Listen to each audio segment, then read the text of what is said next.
Hello everyone, welcome to defence studies. So this is the enrichment programme for CAPF AC exam 2022 में जो होने वाला है। और एग्ज़ाम में काफ़ी कम समय आपका रह गया, अराउंड 180 डेज़ या फिर लेस देन 180 डेज़।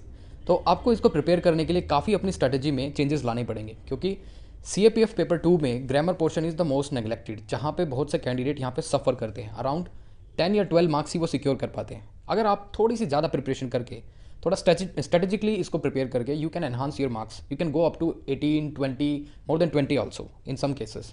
तो आपको इस टॉपिक को बिल्कुल भी नेग्लेक्ट नहीं करना है।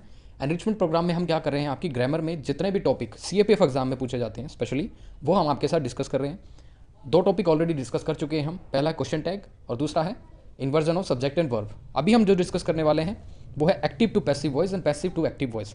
जितने भी 2012 से 2021 तक active to passive voice concept से जितने भी क्वेश्चन पूछे हैं आपके CAPF एग्जाम में, सभी डिस्कस करेंगे। साथ में जितने भी वेरिएशंस आते हैं एक्टिव टू पैसिव वॉइस में, या फिर इंटेरोगेटिव सेंटेंस को चेंज करना हो या फिर इंपेरेटिव को, असर्टिव सेंटेंसेस को, इनके अलग अलग स्ट्रक्चर्स हैं चेंज करने की, वो हम आपके साथ डिस्कस करेंगे। काफ़ी एग्जाम्पल मैंने इसमें डाले हैं, तो कोई इससे बाहर क्वेश्चन आपका नहीं आ सकता। अगर ये मेथड आपने सीख लिया तो एटलीस्ट आप श्योर हो जाएगी आपके 2 मार्क्स, क्योंकि मैक्सिमम टाइम्स मैंने देखा है CAPF एग्जाम में ग्रामर में 2 question maximum number of time पूछे गए हैं, कि 2 क्वेश्चन एक साल में भी आए हैं और एक एक साल में एक एक क्वेश्चन भी आया है। तो प्रोबेबिलिटी है मैक्सिमम 2 की और मिनिमम 1 की। समटाइम्स एक बार कोई भी क्वेश्चन पूछा नहीं गया, तो 2 मार्क्स आपके मैक्सिमम यहाँ से आ सकते हैं। तो आपकी प्रिपरेशन बहुत ज़्यादा अच्छी रहनी चाहिए।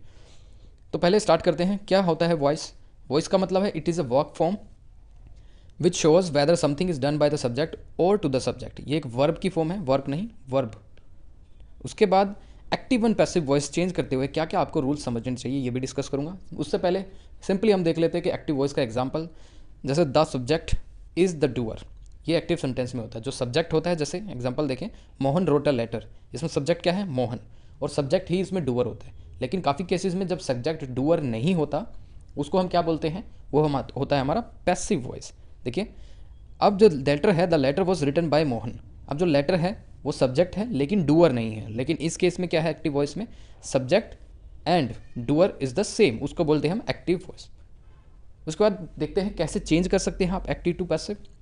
जैसे एक्टिव सेंटेंसेस में अगर मैं फॉर्मेट देखूँ, एक सेंटेंस में क्या क्या चीज़ें होती हैं, सब्जेक्ट, वर्ब एंड ऑब्जेक्ट एक सेंटेंस में। तो एक सेंटेंस अगर आपका एक्टिव है, उसको आपको पैसिव बनाना, तो क्या करना होगा, आपको उसका जो ऑब्जेक्ट है एक्टिव सेंटेंस का, उसको आपको सब्जेक्ट में चेंज करना होगा, सब्जेक्ट की तरह यूज़ करना होगा। और वर्ब में क्या चेंजेस आएंगे, जो वर्ब होगी वो बी की फॉर्म प्लस वर्ब की थर्ड फॉर्म आपकी यूज़ होगी।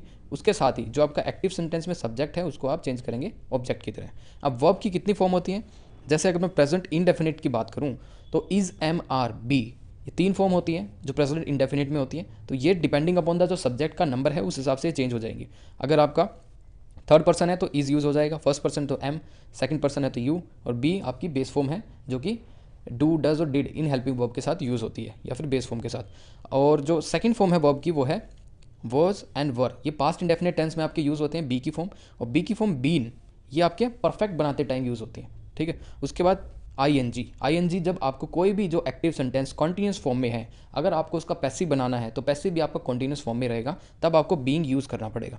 अब देखते हैं active to passive voice change of be form. Be form में किस तरह से चेंजेस आता है, जो भी हमने ये डिस्कस किया है ये बी की फॉर्म से। जब भी हम चेंज करेंगे active to passive, ing form में क्या क्या चेंजेस आते हैं। प्रेजेंट डेफिनेट में मैंने बोला is am are plus verb की थर्ड फॉर्म लग जाएगी। Is am are depending upon जो सब्जेक्ट का नंबर क्या है उसके हिसाब से यूज़ होगा। उसके साथ वर्ब की थर्ड फॉर्म हमेशा यूज़ होगी प्रेजेंट इंडेफिनिट में, while you are converting active to passive. अब पास्ट इंडेफिनिट में वॉज एंड वर यूज़ करेंगे, ठीक है। अगर ही है सब्जेक्ट तो उसके हिसाब से वॉज, अगर सब्जेक्ट प्लूरल नंबर का है जैसे दे, उसके साथ वर्ब, और उसके साथ वर्ब की थर्ड फॉर्म।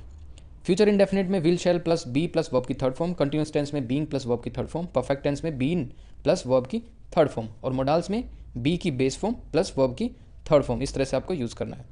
अब देखते हैं important dos and don'ts while changing voice. Voice का जब भी आप चेंज करते हैं ये चीज़ें आपको ध्यान में रखनी है। जैसे tenses and meaning of sentences should not be change. कई बार आप चेंज करते हैं तो उसका मीनिंग चेंज हो जाता है, ये बिल्कुल नहीं करना, मार्क्स नहीं मिलेंगे। दूसरी चीज़, do, does and did are not use in passive form. Passive form में इनका यूज़ मत कीजिए, क्योंकि डू, डज, इसको पैसिव फॉर्म में हम कभी यूज़ नहीं कर सकते। अब प्रोनाउन में क्या चेंज होता है, जब आप active to passive and passive to active जब चेंज होता है तो उसमें प्रोनाउन में चेंज होता है। जैसे सब्जेक्टिव केस मैंने आपको बताया, जैसे अगर एक्टिव केस में कोई सब्जेक्ट है आपका और वो सब्जेक्टिव केस में ही है, जैसे ही, सपोज कीजिए ही आपका सब्जेक्ट है, वो आपको एज ए ऑब्जेक्ट यूज़ करना है, प्रपोजिशन के बाद उसको लगाएंगे, जैसे बाय। अब यहाँ पे ही यूज़ नहीं करेंगे, हिम यूज़ करेंगे, उसका ऑब्जेक्टिव केस। यही मेरा पूरा आइडिया बताने का। जैसे ही चेंज हो जाएगा हिम में, आई हो जाएगा मी में, वी हो जाएगा यूएस अस में, एंड यू दे देम। उसके बाद असर्टिव सेंटेंस, ये अब हमारी टाइप आ गई है कि एक्टिव टू पैसिव वॉइसेस में टाइप्स हैं। असर्टिव सेंटेंस को किस तरह से चेंज करना है, इंपेरेटिव को किस तरह से चेंज करना है, इंटेरोगेटिव को। तो असर्टिव सेंटेंस को ये काफ़ी ईजी रहता है असर्टिव सेंटेंस को चेंज करना, लेकिन काफ़ी मुश्किल रहता है इंटेरोगेटिव या इंपेरेटिव सेंटेंस को चेंज करना। तो पहले मैं आपको सिंपली बताऊंगा, उसके बाद आपकी डिफिकल्टी लेवल बढ़ता जाएगा इस वीडियोज़ में। तो ही डिसीव्ड देम, आइडेंटिफाई करना है सबसे पहले आपको सब्जेक्ट क्या है, सब्जेक्ट है ही, उसके बाद वर्ब क्या है डिसीव्ड, उसके बाद क्या है देम ऑब्जेक्ट। ठीक है, इतना आइडेंटिफिकेशन हो गया। उसके बाद मैंने आपको बोला जो इसमें ऑब्जेक्ट है वो एज ए सब्जेक्ट यूज़ होगा दे, और मैंने बोला जो उसका सब्जेक्टिव केस होगा यहाँ पे सब्जेक्टिव केस, दैम को हम किस में यूज़ करेंगे, क्योंकि them is in objective case में है, तो दे में कन्वर्ट हो जाएगा, वो सब्जेक्टिव केस होगा। ठीक है, उसके बाद डिसीव से आप इसका टेंस पता लगा सकते हैं, ये है past indefinite tense. Past indefinite tense के हिसाब से बी की कौन सी फॉर्म यूज़ होगी डिपेंडिंग अपॉन द सब्जेक्ट का कौन सा नंबर है, सब्जेक्ट प्लूरल है दे, तो उसके हिसाब से वर यूज़ होगी। डिसीव्ड को आप वर्ब की थर्ड फॉर्म में यूज़ कर दिया, डिसीव्ड बाय हिम। अब ही जो सब्जेक्ट था वो एज ए ऑब्जेक्ट यूज़ होगा, तो इसमें ऑब्जेक्टिव केस में लिखना पड़ेगा, इतना सिंपल है। उसके बाद you have made a mistake, identify सबसे पहले सब्जेक्ट, उसके बाद वर्ब, टेंस, टेंस कौन सा है, ये सब्जेक्ट है और यही डूअर है। टेंस कौन सा है, have made, present perfect tense है। उसके बाद ऑब्जेक्ट क्या है, अ मिस्टेक, तो अ मिस्टेक के हिसाब से वर्ब कौन सी यूज़ होगी, has, helping verb has use होगी क्योंकि सिंगुलर है, हैव को ड्रॉप करेंगे, हैज़। बी की कौन सी फॉर्म होगी, मैंने आपको बोला था बी की थर्ड फॉर्म। ठीक है, has been made by you. Next is the peon is ringing the bell, इसमें द पीएन ही डूअर है और ये कॉन्टिन्यूस फॉर्म का है। कॉन्टिन्यूस फॉर्म के लिए मैंने आपको बोला था यहाँ पे बी की बीइंग आईएनजी फॉर्म वाली यूज़ होगी प्लस वर्ब की third form. Next is they can not often interpret such question, identify कीजिए इसमें टेंस कौन सा है। अब कैन के हिसाब से हम पता लगा सकते हैं कि प्रेजेंट इंडेफिनिट है, इंटरप्रेट कर लिया, इंटरप्रेट एक वर्ब है जो प्रेजेंट इंडेफिनिट दिखाई दे रहा है, क्योंकि कैन के बाद हम वर्ब की बेस फॉर्म यूज़ करते हैं।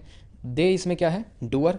अब सच क्वेश्चन है ऑब्जेक्ट, ये हमारा क्या बनेगा, subject. Such question can't often, अब can't often be interpreted, be की फॉर्म कौन सी यूज़ होगी इसमें, बेस फॉर्म यूज़ होगी और वर्ब की third form plus by them. Next is most birds do not eat meal, verb कौन सी है इसमें, प्रेजेंट इंडेफिनिट, मीट को हम एज ए सब्जेक्ट यूज़ करेंगे। इसके हिसाब से प्रेजेंट इंडेफिनिट है तो बी की फॉर्म आएगी इज, और सेंटेंस क्या आपका नेगेटिव में, तो isn't eaten by most birds. Sixth is we should take it seriously, identify the tense, tense is present indefinite. ठीक है, क्योंकि शुड है जो आपका मॉडल है वो दिखा रहा है कि प्रेजेंट इंडेफिनिट है। उसके बाद वर्ब की बेस फॉर्म यूज़ हुई है टेक, तो आपका इसमें ऑब्जेक्ट क्या है, इट को आप पहले लिख देंगे, it should be taken seriously by us. उसके बाद the student will need to submit their answer sheet, identify the tense, will है तो फ्यूचर का होगा, और फ्यूचर का है तो आपको विल इसमें ड्रॉप नहीं कर सकते, विल ऐसे की ऐसे यूज़ होगा। जो मेन वर्ब है वो आपकी नीड, और जो टू सबमिट है वो आपका इन्फिनिटिव है जो कि पर्पस दिखाता है, इट शोज़ पर्पस। पर्पस हम आपका हमेशा क्या दिखाता है, इन्फिनिटिव क्या दिखाता है, purpose. The student will need to what, will need to submit, तो it shows purpose their answer sheet. अब आंसर शीट को आप एज अ सब्जेक्ट यूज़ करेंगे, वर्ब आपकी ऐसे रहेगी, प्लस आपको बी की फॉर्म इसमें यूज़ करनी पड़ेगी प्लस वर्ब की थर्ड फॉर्म। बी की फॉर्म ये रही, वर्ब की थर्ड फॉर्म सबमिटेड हो गया by the students. Next is we have invited Komal as well as is his parent, यहाँ पे कोमल नहीं आएगा, कमल आएगा। अगर वो यहाँ पे हिज पेरेंट है तो हिज पेरेंट का मतलब है ये मेल के लिए यूज़ हुआ है, तो यहाँ पे हिज आएगा, तो यहाँ पे कोमल की जगह आप कमल कर लीजिए। ठीक है, उसके बाद Kamal as well as his parent has been invited by us. सबसे पहले आइडेंटिफाई कीजिए टेंस क्या है, टेंस है प्रेजेंट परफेक्ट क्योंकि हैव इन्वाइटेड यूज़ हुआ है, डूअर है इसमें we.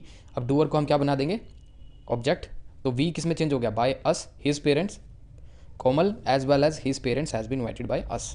Next is they attack the man in black dress.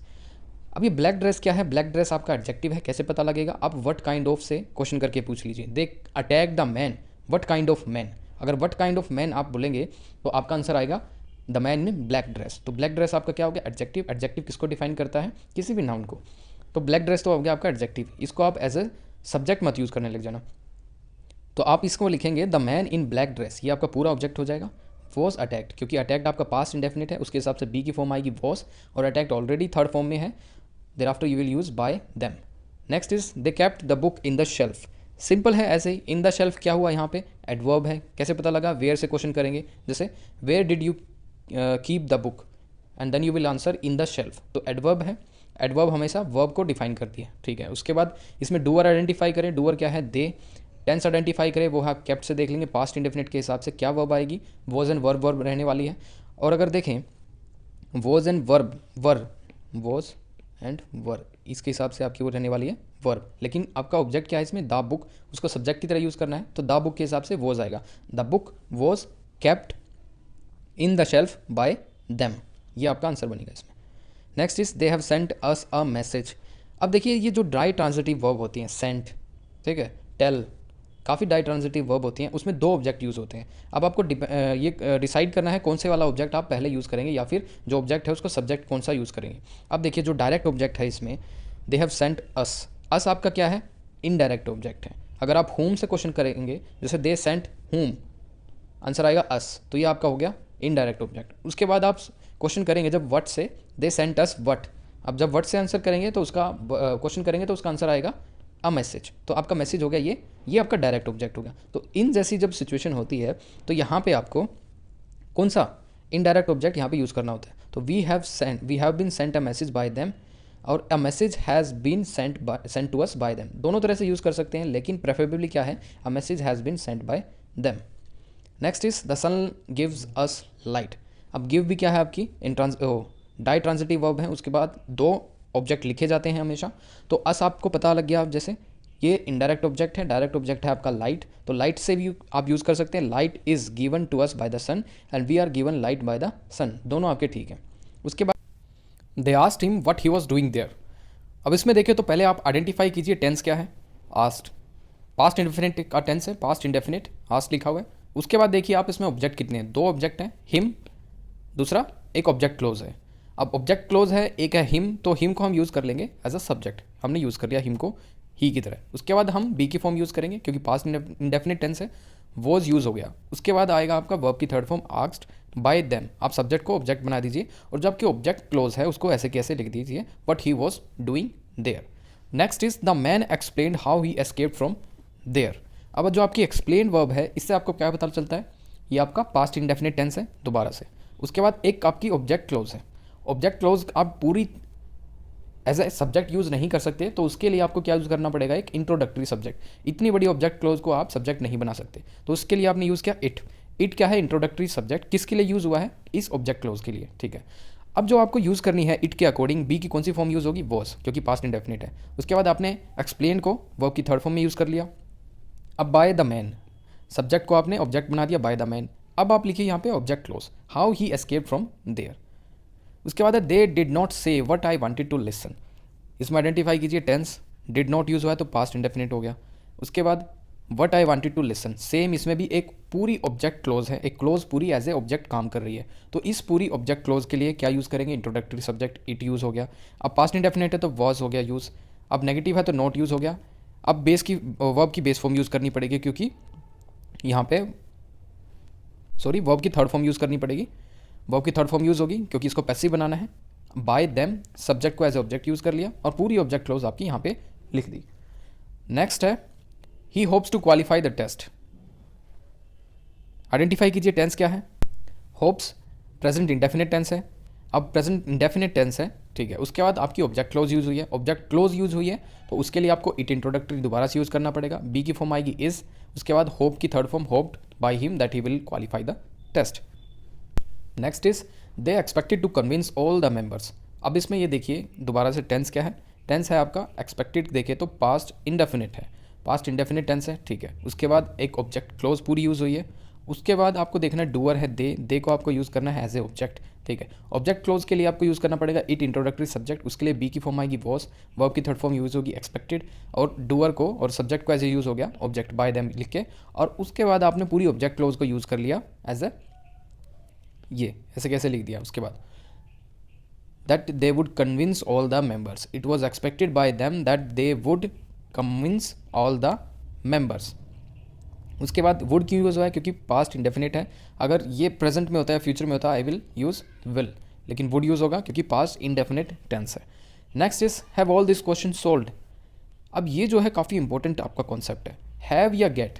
जब भी आप इसको यूज़ करेंगे तो हैव को आप पैसिव फॉर्म में नहीं बदल सकते, क्योंकि हैव और गेट की जो वर्ब है ये आपकी स्टैटिव वर्ब होती है, स्टैटिव वर्ब, इसमें कोई एक्शन नहीं होता, ये आपकी स्टेट डिफाइन करती है। जैसे आई हैव ए कार, ठीक है, आई हैव मनी, इस तरह से ये आपकी सिर्फ स्टेट बताती है, इसमें कोई एक्शन नहीं होता। जिस भी वर्ब में कोई एक्शन नहीं होता वो इंट्रांजिटिव होती है या फिर स्टैटिक वर्ब्स होती हैं, उनका पैसिव फॉर्म नहीं बनता। तो हैव को तो आप ड्रॉप कर दीजिए, इसका पैसिव फॉर्म नहीं बन सकता। लेकिन आप इसको किस तरह से सोल्व कर सकते हैं, आप इसको पॉजिटिव वर्ब की तरह यूज़ कर सकते हैं। पॉजिटिव वर्ब जिसमें इसका मीनिंग हो कि आप किसी को बोल रहे हैं वो काम करने के लिए। जैसे have all this question solved, तो इसको आप चेंज कर सकते हैं हैव समवन, इसमें इंप्लाइड है समवन, क्योंकि आप किसको बोल रहे हैं, सेकंड पर्सन को बोल रहे हैं कि आप ये क्वेश्चन सोल्व कराइए। Have all this question solved, तो आपने समवन किसी को ये बोला है, यू आर यूजिंग दिस, आपने इसको डूअर यूज़ किया है। हैव समवन, सॉरी अगेन दोबारा स्टार्ट करते हैं, जैसे कुछ डिस्टर्बेंस हो गई थी। Have all this question solved, ये आपका क्वेश्चन है। मैंने आपको बताया जब भी आपको मिल जाए इस तरह के क्वेश्चन जो पॉजिटिव वर्ब के होते हैं, हैव और गेट यूज़ होता है उसमें, उनकी पैसिव फॉर्म नहीं बनती, तो उनको सोल्व करने का तरीका है आप उसमें जो इंप्लाइड सब्जेक्ट है आपका या फिर ऑब्जेक्ट है उसको डूअर की तरह आप यूज़ कर सकते हैं। Have someone solve the question, तो इसमें आपको जो वर्ब की है बेस फॉर्म यूज़ करनी पड़ेगी, लेकिन ये आपका कन्वे कर रहा है एज अ पैसिव फॉर्म। उसके बाद get someone to solve this question, अगर आप हैव यूज़ करेंगे तो वहाँ पे बेस फॉर्म यूज़ करनी पड़ेगी, लेकिन गेट यूज़ करेंगे तो आप उसको इन्फिनिटी में यूज़ कीजिए। Same similar type of concept है हैव दिस रूम क्लीन्ड, आप किसी और को बोल रहे हैं हैव दिस रूम क्लीन्ड, आप इस रूम को क्लीन करवाइए, तो ये आपको पैसिव में चेंज करना है। हैव समवन ये आपका डूअर हो गया, क्लीन दिस रूम। आफ्टर अगर आप गेट यूज़ करते हैं तो आपको इन्फिनिटिव यूज़ करना पड़ेगा, टू प्लस वर्ब की फर्स्ट फॉर्म। नेक्स्ट कंसेप्ट है I was oblige to resign, ये आपका पैसिव में है, आपको एक्टिव में यूज़ करना है। I was oblige to resign, तो इसको चेंज करने का तरीका है जैसे circumstances oblige me to resign, ठीक है, आप इसमें एक्टिव में चेंज कर सकते हैं। Next is people believe that the moon has super natural powers, identify कीजिए इसमें टेंस क्या है, प्रेजेंट इंडेफिनिट टेंस है, डूअर है पीपल, पीपल को हम क्या बना देंगे एज ऑब्जेक्ट यूज़ कर लेंगे, ठीक है। उसके बाद जो हैज़ है वो आपकी मेन वर्ब है जो कि सबऑर्डिनेट क्लोज में है, जो दैट के साथ यूज़ हो रही है, ठीक है। ये आपकी पूरी क्या होगी, ये आपकी दैट के बाद जो लिखा हुआ है ये आपकी ऑब्जेक्ट क्लोज है।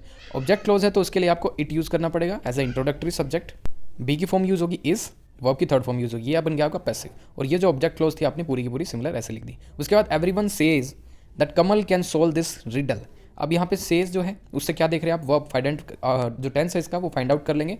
सेज के हिसाब से आप देखेंगे प्रेजेंट इंडेफिनिट, ठीक है। एवरीवन इज अ डूअर, ये हमें चेंज करना है एज ए ऑब्जेक्ट में चेंज हो जाएगा, ये आपकी ऑब्जेक्ट क्लोज होगी। ऑब्जेक्ट क्लोज को आपको यूज़ करना पड़ेगा इट, जो उसको दिखाएगा एज एन इंट्रोडक्टरी सब्जेक्ट। अब इट जो है उसके साथ यूज़ करना पड़ेगा आपको इज, बी की फॉर्म। उसके बाद वर्ब की third form said that Kamal can solve this riddle. दूसरा तरीका है इसी को सोल्व करने का, it is said that this riddle can be solve by Kamal. अब जो ऑब्जेक्ट क्लोज है उसको भी आप पैसिव में कन्वर्ट कर सकते हैं, प्रोवाइडेड उसका मीनिंग चेंज नहीं होना चाहिए। अब तीनों जो स्टेटमेंट है उसमें मीनिंग चेंज नहीं हो रहा है, आप ध्यान से देखिए। लास्ट है Kamal is said to be able to solve this riddle, आप इसको इन्फिनिटिव में भी यूज़ करके चेंज कर सकते हैं। Next is Mohan wants other to flatter him, अब मोहन क्या है इसमें डूअर, वांट्स है इसमें प्रेजेंट इंडेफिनिट, ये आपसे टेंस आपको पता लग गया। उसके बाद है आपकी ऑब्जेक्ट क्लोज। अब Mohan wants to be flattered, अब यहाँ पे आपने इन्फिनिटिव को पैसिव फॉर्म में कन्वर्ट कर दिया तो सेम मीनिंग कन्वे हो रहा है। एक तरीका ये है, दूसरा तरीका ये है। अगर आपको लगता है ऑब्जेक्ट के लिए मैं इट इंट्रोडक्टरी सब्जेक्ट का यूज़ करूँगा, करिए। It is wanted bye Mohan that others flatter him, एक तो ये तरीका है। दूसरा तरीका है कि मोहन को आप एज ए सब्जेक्ट ही रहने दें, उसके लिए आप वांट्स और इसको आप पैसिव में बना दीजिए, to be flatter. Mohan wants to be flatter, मैंने आपको बोला था जो टू और बी की जो फॉर्म होती है, टू प्लस वर्ब की ये जो फॉर्म होती है ये पर्पस बताती है। मोहन वांट्स क्या चाहता है, to be flattered. Next is they did not like anyone to disturb them, अब ये क्या है, वर्ब डिड नॉट लाइक आपकी वर्ब होगी, इससे आप पता लगाएंगे पास्ट इंडेफिनिट है। ये आपकी क्या होगी, ऑब्जेक्ट क्लोज। अब दे हो गया आपका सब्जेक्ट, चेंज कर दीजिए, इसके लिए इट यूज़ करेंगे, इसके हिसाब से बी की फॉर्म आएगी वॉज। उसके बाद नेगेटिव सेंटेंस है तो नॉट, अब आपको लाइक लिखना पड़ेगा, इट वॉज नॉट लाइक्ड, के डी आएगा यहाँ पे, it was not liked by them that anyone disturb them. Next is they did not mind anyone disturbing them. दोबारा से एक ये तरीका है, जैसे आपको अगर आपके सेंटेंस में अब कोई जीरंड यूज़ हो जाए, जैसे ये जीरंड हो रहा है डिस्टर्बिंग देम, तो जीरंड को चेंज करने का क्या तरीका है ये देखिए। आपको फर्स्ट ऑफ ऑल आइडेंटिफाई करना है इसमें टेंस क्या है, they don't mind, present indefinite tense है, ठीक है। They don't mind being disturb, तो इसी को आप चेंज कर सकते हैं। क्या इसकी एसेंस है, दे डोंट माइंड या फिर एनीवन डिस्टर्बिंग देम, तो ये आपका मेन जो है, ये आपकी सेंस है, ये आपको एक्टिव है। अभी इसको पैसिव करना पड़ेगा, दे डोंट माइंड बीइंग डिस्टर्ब, तो ये एक तरीका है जिरेंड को पैसिव में चेंज करने का। जैसे जिरेंड अगर एक्टिव में है, अगर आप उसको पैसिव में चेंज करना है तो बीइंग प्लस वर्ब की third form, being plus verb की थर्ड फॉर्म। तो ये था हमारा फर्स्ट लेक्चर में। सेकंड लेक्चर में हम आपके साथ डिस्कस करेंगे इंटेरोगेटिव सेंटेंस जो पैसिव टू एक्टिव फॉर्म में या फिर एक्टिव टू पैसिव फॉर्म में कैसे कन्वर्ट करते हैं, और दूसरा है आपका इंपेरेटिव सेंटेंस को कैसे यूज़ करते हैं वो भी देखें इंपेरेटिव। ये सेकंड लेक्चर में बनाएंगे हम आपके साथ जो एक्टिव पैसिव वॉइस का होगा, क्योंकि अभी लेक्चर बहुत बड़ा हो रहा है, तो इसलिए wait for the second lecture. So thank you.